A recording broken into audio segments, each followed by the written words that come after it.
the morning of July 16, the Azeris forces began firing at the Armenian positions located in the Yerevan section of the Armenian-Azerbaijani border, the Armenian Minister of Defense said in a report. The report also said that units of the Armenian army opened fire in response and that the Armenian side had no casualties.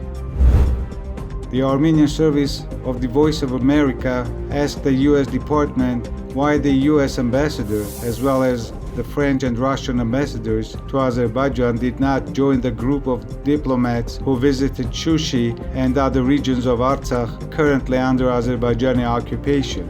The State Department's press service said they do not comment on ambassadors' schedules or reasons for making or refusing trips. As for the VOA's request to comment on the French Foreign Minister's statement that he had discussed the Karabakh settlement with his U.S. counterpart Blinken, the State Department's press service pointed to the French Foreign Minister's statement.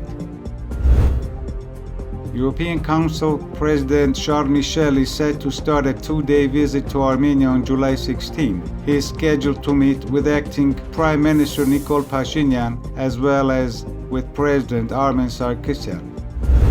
Sisian Mayor Artur Sarkisyan was arrested after the Central Electoral Commission deprived him of his immunity, an investigation committee spokesman has told Factor.am. Sarkisyan is suspected of abuse of office and faking documents for profit.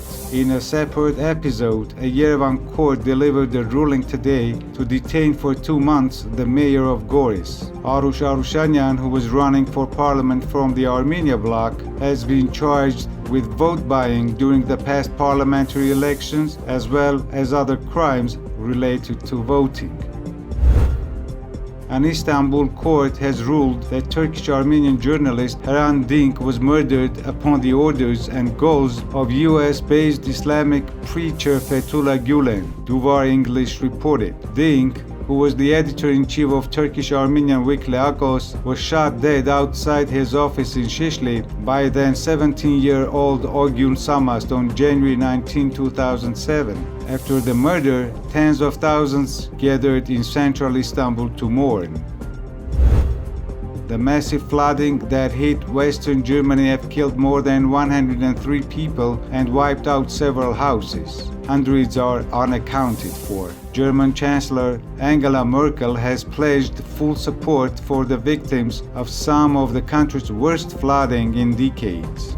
The EU Council has recommended member states to consider phasing out travel restrictions for citizens of Armenia from July 15. The travel restrictions are also lifted for Azerbaijan, Ukraine, Canada, Israel, and a number of other countries. 162 new COVID-19 cases were confirmed in Armenia on Tuesday. 2 people died.